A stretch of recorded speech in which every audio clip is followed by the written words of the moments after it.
Hello and welcome to Van TV Media. If you're new here, don't forget to subscribe to the channel, like the video, and share it with your friends to get daily updates. Wewe ukiulizwa umefanya nini katika miaka yako kama MCA Fadhili, sijui utasema nini? Nani wewe? Unangoja wakati wa kura, unapanda ndio mgongo wangu ndio wanaitwa kupiga kura. Na wale walikuwa wakikutuma unitukane ndio wanakuambia nenda kwa mzee bana, rudi kwa mzee utaanguka wewe. Changamoto si mahali ya watu wa kuhukumiwa. This is the place where watu wamejikomboa. Kwa hivyo wewe learn to respect elders.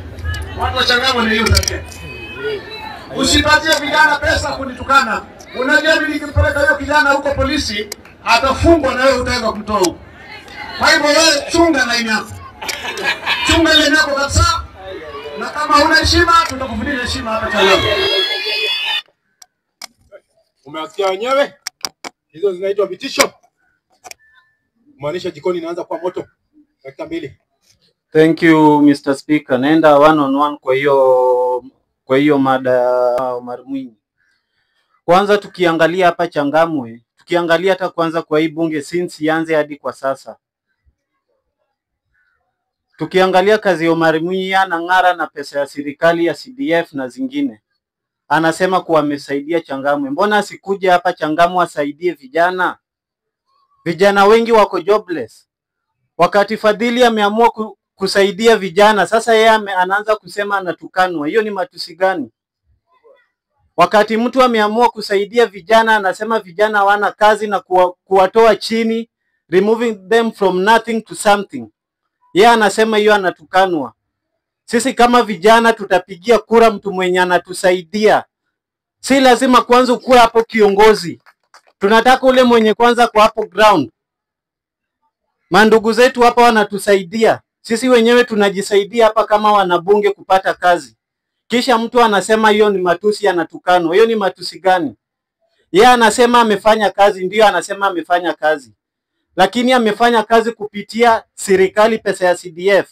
Mbona yeye mwenyewe asiseme upande wake yeye mwenyewe amefanya kazi kulingana na cheo akiweka cheo kando, amefanya kazi yeye mwenyewe kama mwenyeji. Yeye anang'ara na pesa ya serikali, lakini ukiangalia mtu kama Fadhili, yeye mwenyewe ameanzia from the root. Anaangalia wale wenye hawana kazi, wale wenye wanahitaji empowerment, na anatuempower si kama vijana. Na wakati anatuempower, Mwinyi naye anasema atatufunga, atatupeleka jela. Kwa hivyo jela ndio suluhisho yetu. Anaona si vijana tunafaa kukaa jela. Si tunahitaji mtu mwenye anatuempower, mtu mwenye anatuinua, mtu mwenye anaweza katuwekea kitu kumfukoni. Hatutaki mtu mwenye anatuambia vitisho baridi kuwa tutaenda jela.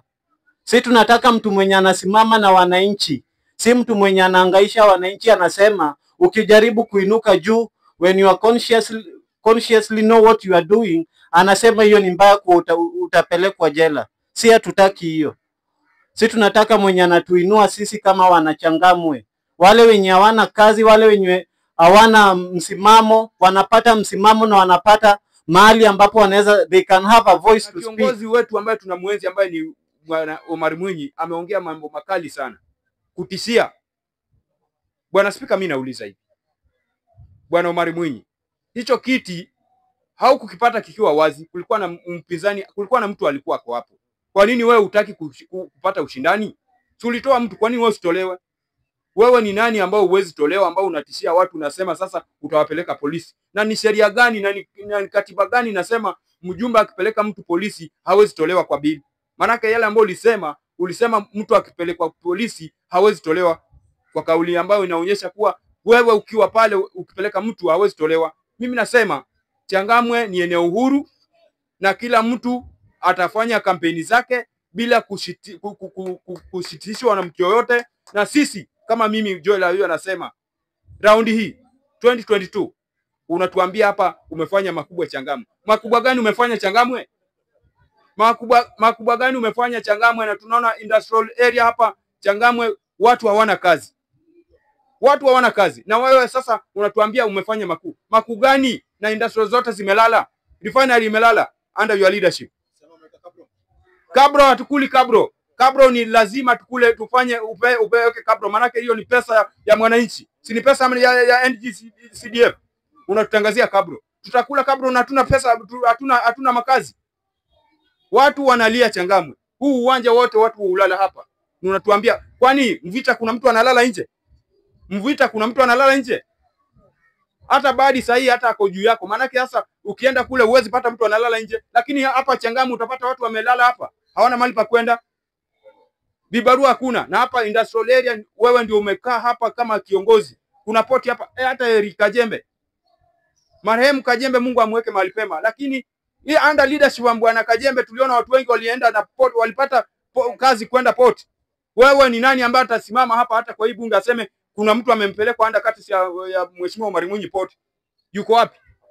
Kama ni kadi unapeana kwa watu wako. Hizi kabro tendering unafanya kwa nyumba yako, kuanzia kwa sitting room mpaka bedroom. Kwa nani asiyejua? Sisi tunasema hivi, 2027 ikifika, kubali upate ushindani, na kijana mwepesi amesimama na tuko nyuma yake. Upende usipende, 2027 Mheshimiwa Omar Mwinyi, just back and go. Tumechoka. Hii mara 4 tunasema tumechoka. Kabro hatukuli kabro, tuko na njaa, tuna makazi. Na hali industrial area wewe ndio una lead hapa. Changamwe ndio ina lead kwa industrial area na hakuna kazi hapa. Mimi nimalizia nikisema bwana Speaker, Mheshimiwa Omar Mwinyi usitishie na maneno. Tunasema 2027 ikifika tuko nyuma ya bwana Fadhili, na tunasema tuko moja kwa moja tutampa kura, haki itatendeka. Asante. Changamwe mna mjumbe chali, hajijui maskini. Maneno aliyosema jana ndio imeingia kwenye moyo wangu. Huyu mtu siwezi kumdescribe. I'm 76 years old. My friend, ni uzuri ukata salama kazi. Unajua mtu pia mwili uchoka. Niona bongo pia ni affected.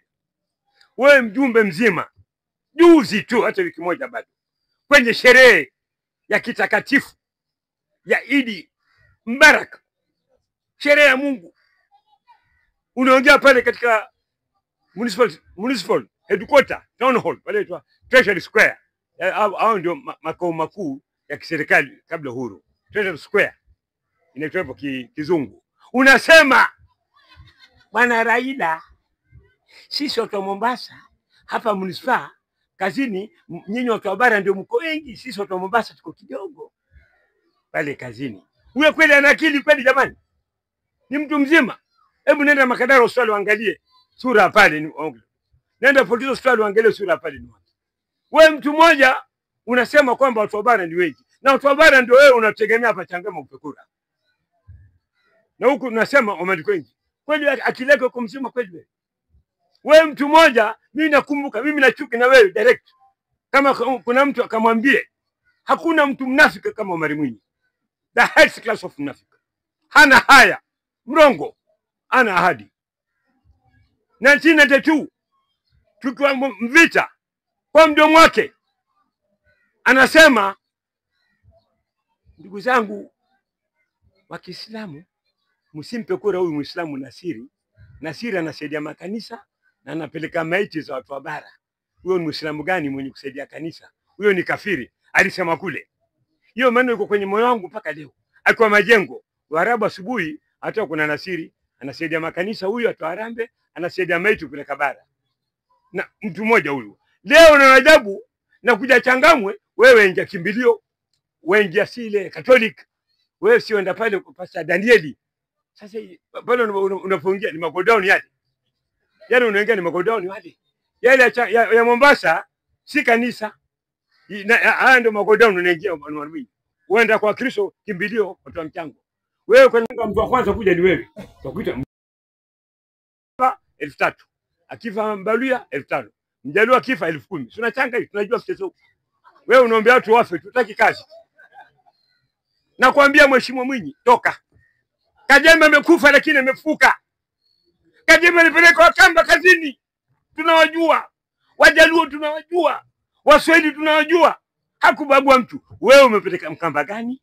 Tuambie. Mjaluo gani umepeleka KPA au Pipeline au Kengen? Yupi tuambie umpeleka. Jamaa zako walio karibu. Hata Waswahili pia hawakutaki. Sasa sisi watu wa bara pia sasa tuanza msemo hatukutaki mzee. Rudi kwenye Tanzania Pemba. yangu ni uko chungu. Rudi Tanzania Pemba, au utapata aibu. Mtoto mdogo Fadhili anaongea tu pale jana. Mzee, sasa bwana, umri wako shoko mkubwa. Hebu usimamia kiti kubwa kama ni senator, governor. Hakukutukana, ameongea tu kama mzaha. Wewe wamtisha mtoto kwamba ametumwa na watu, takuonyesha, takupeleka polisi. Kumbe ana panic bwana. Kumbe Fadhili kumbe ni tisho kwa mzee. Twende kazi. Atatuambia vijana gani wa Kibara mpeleka kazini, kutia kabro, watu hawali kabro. Ni pesa ya CDF. Kwanza hii CDF irudi kwa governor. County governor should be given a CDF. Wajumbe ni bunge, watengeze sheria, watetee watu. CDF ndio watoa, huku waiba, hakuna mwenye kucheki. Mjumbe kazi yake ni kuoversee. Pesa imetumika. Sasa wewe kwa CDF watoa kwa watu, wengine wamekufa, yuko school form 2, umeshakufa matia pesa mfukoni. Inyang'anywe wabunge, irudi kwa county Kenya mzima. Yeye akatetee bunge, anapewa bunge mshahara, anapewa allowance ya gari, anapewa mali ya gari. Ya CDF ya unatubia bwana mzee, haifai bwana. Chuma chao kimoto, bado mzee utaona mambo. Mungu akubariki sana. Mimi nachangia kwa kusema kwamba huyu ni rais wa bunge. Mheshimiwa Omari Mwinyi, namuomba Fadhili usimjibu Mwinyi, tuachie sisi. Usimjibu Mwinyi, Mheshimiwa Fadhili. Tuachie. Manake Mwinyi amejishukisha hadhi kama hadhi yetu. Nasema Mwinyi ushakuwa mbunge miaka 15 yaelekea. Mimi nimekupigia kura miaka hizo zote. Lakini sasa nasema kwa ufupi, retire, nenda nyumbani. Hata Atuoli mwenyewe ameamua ana retire. Umri wako sasa haikuruhusu kubishana na vijana. Hata ukiingia ndani ya bunge unapata kinosoro, kuna baba Owino, vijana chupukizi baba. Nenda senator baba, mwenda governor. Sisi tushaamua tunakwenda na Fadhili Makarani. Beleni nilisema good dancer knows when to leave the stage. You cannot dance your entire life. Long itaanguka baba. Kwa hivyo nasema bwana Mwinyi, kwa heshima tunakuheshimu. Wacha kutisha Fadhili, wacha kutisha vijana. Jikoni itazidi kuwa moto. Usipoondoka mwenyewe tutakupeleka msituni. Mbuzi washakwisha mjini, wewe nenda rudi msituni bwana Mwinyi.